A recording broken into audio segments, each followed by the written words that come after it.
Hi, everybody, and welcome to the first episode of the Peregrine Capital Training Academy. My name's Alan Yates. I run distribution for Peregrine Capital, and I'm hoping through the course of this series we'll give you a nice understanding of how hedge funds work, the ins and outs of the kind of way we manage money, and hopefully a good idea of how these could add value to you and your clients.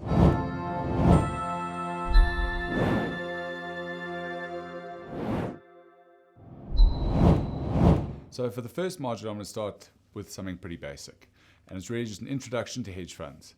So let's start off with the big question, what is a hedge fund? And I think there will be a number of elements to the hedge fund that you are very used to and are very similar to some of the assets you invested in already. So let's start off by saying that a hedge fund is a regulated CAS. So that's the same structure, regulatory oversight that you're used to in all of the multi-asset, equity, fixed income funds that you use in South Africa already. Second thing that's pretty similar is we tend to run multi-asset portfolios. So we're investing in the same asset classes you're used to. Equities, bonds, property, cash, both locally and offshore. Likewise, there are various risk profiles. So a hedge fund really is a vehicle. It's not a homogeneous asset class like some people, I think, sometimes think of hedge funds as. Depending on what the manager is trying to do and depending on the outcomes the manager is trying to achieve for you, there can be very different levels of risk inherent in the various hedge funds on offer out there. Now, where do we differ? I think the big thing is what we call a bidirectional investment strategy. And that bidirectional investment strategy, which is something I'll get into further on some of the slides, is really our ability to generate returns regardless of the market's direction. And I think that's what hedge funds kind of bring to the table that other long-only funds cannot. It's that ability to generate returns even in sideways or downward trending markets. Another thing that I think a lot of investors come to us for, and I think that's something hedge funds are particularly good at doing, is being able to protect when markets draw back. And I'll run through a couple of examples of that in the slides to follow, and really how we go about doing that in a bit more detail. But first, let's start by giving you a bit of a history of hedge funds in South Africa. And I'll start by saying that, so we as Peregrine Capital were the kind of first hedge fund manager in SA. We launched in 1998. When we launched, hedge funds were not regulated in South Africa, and they weren't regulated up until about 2015, which is when hedge funds fell under the Collective Investment Scheme control, so CISCA, and were regulated by the FSB, now the FSCA. Up until that point, they were on commandant partnerships. And I think there's been a number of benefits to regulation. One, obviously, is the fact that it gives you certainty and surety that the limits and the restrictions and the governance that applies to all the other fund managers you used to apply to us as well. But it also means that we can become more accessible. So prior to that period, hedge funds were very much the domain of institutional clients and potentially kind of ultra high net worth individuals. And that's definitely not the case anymore. Further to that, in 2020, ASISA issued hedge fund classification standards. So again, breaking us down into various strategy classes and allowing you to better understand what is inside these various categories of funds. If I give you a quick overview in terms of kind of the assets that exist in the hedge fund industry, let me start by saying hedge funds relative to the overall investment pool in South Africa are still very small.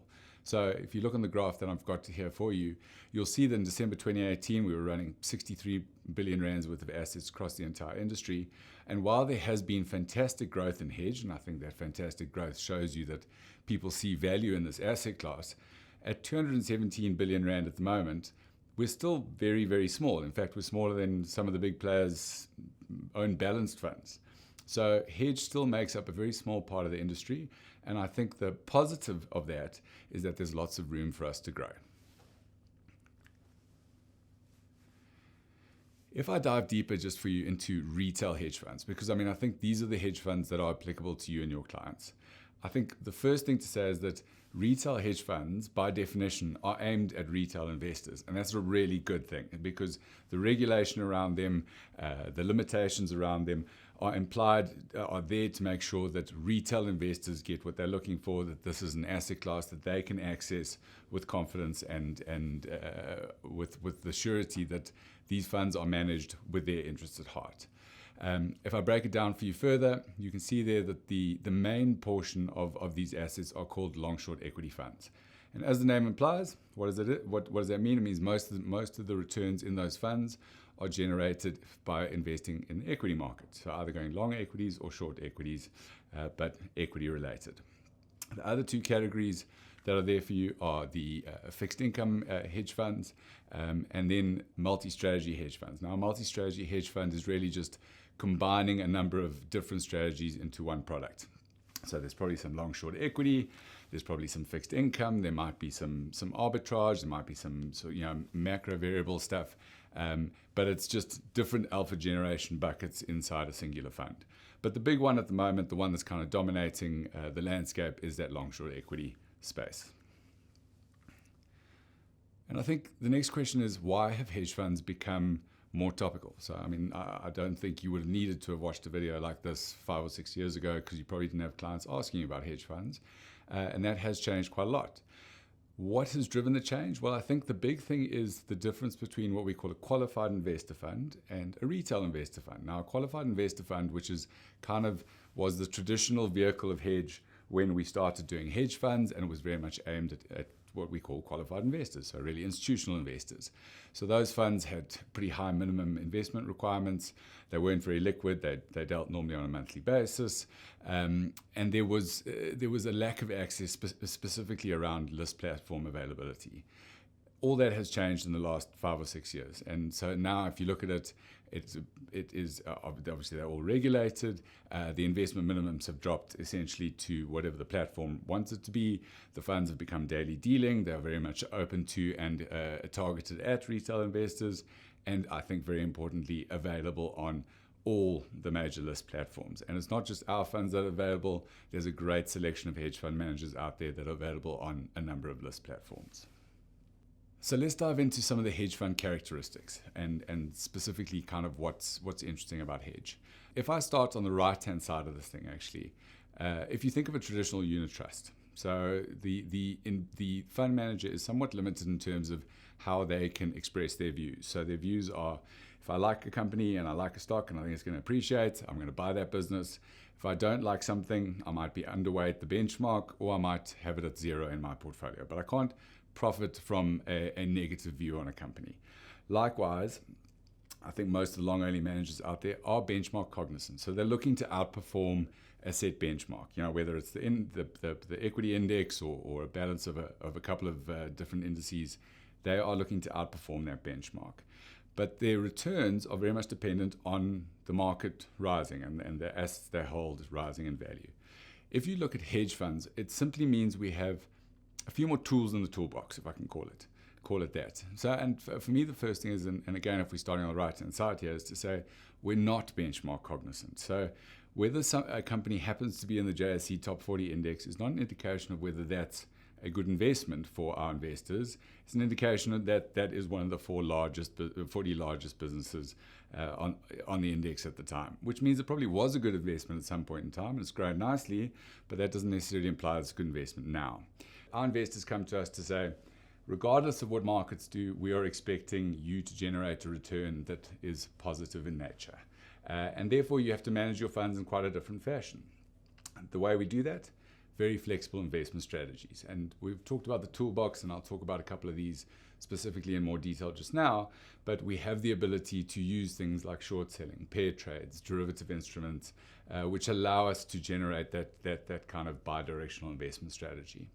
Likewise, it allows us to protect the value of our investors' assets. So I think often people come to the hedge fund industry to say, I expect you to protect me from a market drawdown. I want the assets that I allocate to you to be something that are defensive when markets fall, and obviously still looking to generate good returns, but really smoothing that ride for the investor.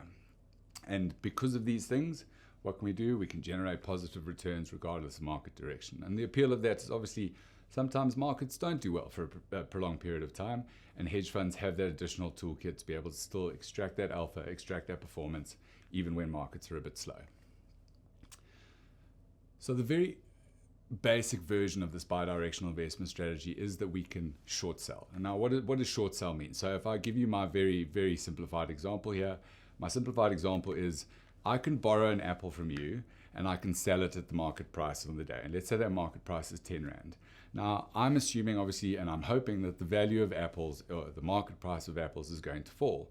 So if I've borrowed one from you, I've sold it for $10, get the $10 in my pocket, wait a couple of days, and hopefully my thesis plays out, and the cost of apples at the market is now 5 Rand. I can go and buy an apple for 5 Rand, return it to you as the person who lent it to me, and pocket the 5 Rand profit. And that's exactly the same as what we do, but with things like shares and indices, etc. I can borrow a stock holding from someone that is a holder of that share at the time, short sell it into the market, take the cash, wait for that asset price to decline in value, buy it back, return it to the person I borrowed it from, and make a profit for the portfolio. So longs obviously generate returns when the share price goes up. Shorts generate returns when the share price goes down. And that's a very important element of what hedge funds can bring to the table. A second thing that I think is very important and what people come to us to look for in terms of the hedge fund strategy is our ability to protect in falling markets. And often we can use things like index shorts and derivatives to protect the portfolios that we manage when markets drop. So what I've got for you here is an example. This is during the kind of start of the COVID pandemic in 2020. And you'll see what happens there is the S&P 500 index up until that point in time was doing really well. Markets were going up, things were looking good, and then you had this massive pandemic, and people did not know how to respond to that. There was huge amounts of uncertainty in the world, and the market plummeted. Now, the thing for us is we were able to buy options, put options, which are essentially an insurance policy against our portfolio, at that time just before the markets fell, and that meant that our investors were protected when markets fell aggressively like that. And I think what the benefit of being able to protect like that is really just around the journey that the client experiences. Because when markets fall, people get nervous, people panic a bit, and there is the potential that investors sell out of the holdings that they have at exactly the wrong time. So it's our job to make sure that we can smooth that ride, and by using these sorts of mechanisms to protect the downside, it gives a smoother and more comfortable ride to investors.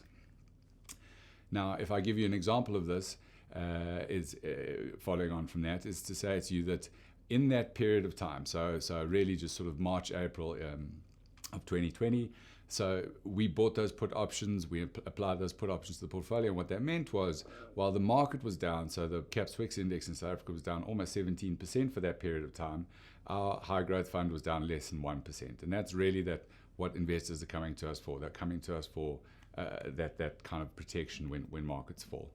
And just to show you that I think there's a pretty sustainable and good track record of our ability to do this, I've plotted here for you a couple of crises that we've been through in the last number of years.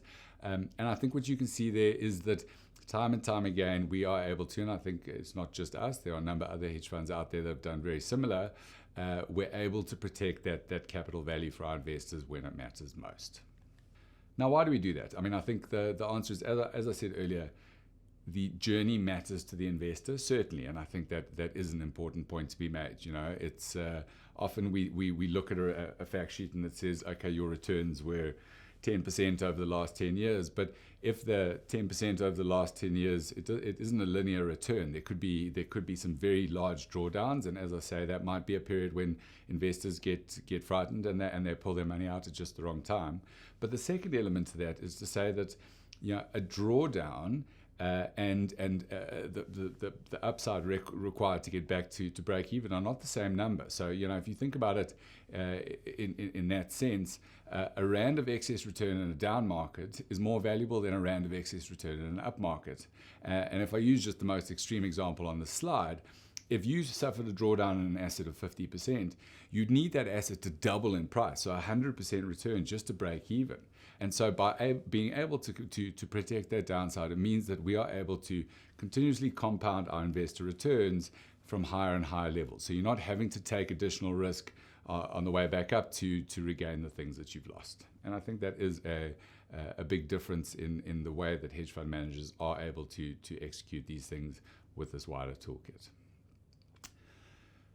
So then the question is, why include hedge funds in your investment framework? And I think there's three major benefits that we like to speak about very often here at Peregrine Capital, but is to say, number one, you want to reduce your client's overall portfolio risk. What that means is that downside protection we've spoken about earlier is very valuable at times when a number of the other assets in the client's portfolio are suffering those sorts of drawdowns. So, a portfolio where you do have exposure to equity markets, both locally and offshore, is going to have some volatility in it, and that's absolutely fine. But it's certainly helpful if you have some hedge exposure that that provides kind of a shock absorber mechanism to the portfolio mix when things aren't doing so well. Second element, because we have these different return generation streams to your traditional long-only funds, diversification benefits abound with the inclusion of hedge. If I give you an example of kind of the amount of beta that our portfolios take, it is very different to your traditional long-only funds, and that means we give you return streams that are uncorrelated to the market and uncorrelated to the rest of the portfolio. So hopefully the intention here is when parts of your portfolio are misfiring, the hedge fund component can be picking up the slack, and vice versa in differing markets. And then the last thing is, obviously we need to make sure that we're enhancing client risk return profiles. At the end of the day, diversification, downside protection, they're fantastic, but you still need to put the runs on the board. You still need to be making sure that you're generating the best possible risk-adjusted return profile for investors. And I think that hedge fund toolkit allows us, certainly as a fund manager, to do that pretty efficiently. So, and if I can summarize that in a graph view, it would be this one. So what I've got for you here is every multi-asset income, multi-asset low equity, multi-asset high equity, and general equity fund in South Africa over the past 15 years on a risk-return basis relative to our two funds. And I think this graphically depicts exactly what we're trying to do as a hedge fund manager. We're trying to generate the best possible risk-adjusted return. So it's not to say that we want to take huge amounts of risk and just shoot the lights out on the return basis. Our feeling and our belief, and I think for us as a community of fund managers in the hedge space, it is that you are trying to make sure that you're just extracting the best possible return for whatever bucket of risk your investor is looking for. Now, in our instance, we have the pure hedge fund and the high growth fund, so we exist somewhat in the low and moderate risk spaces. There are some fantastic hedge fund managers in South Africa who are looking are comfortable taking additional risk and who are looking to generate excessive returns on that additional risk they take. And the honest truth is, I think there's space for all of those types of strategies in this market, depending on what an investor is looking for. So, key takeaways from this session, really, what is a hedge fund? I think starting off, it is a regulated CIS product. We are obviously governed by exactly the same rules and regulations as the rest of the investment industry, and I think that's a big positive for you and your investors. And the benefits we try and bring to the portfolio: protection against drawdowns, protection against volatility, making sure that clients enjoy a very comfortable return profile out of our funds, and those uncorrelated returns. So you're adding true diversification to an investor portfolio so that it can add value when needed. Thank you very much for your time.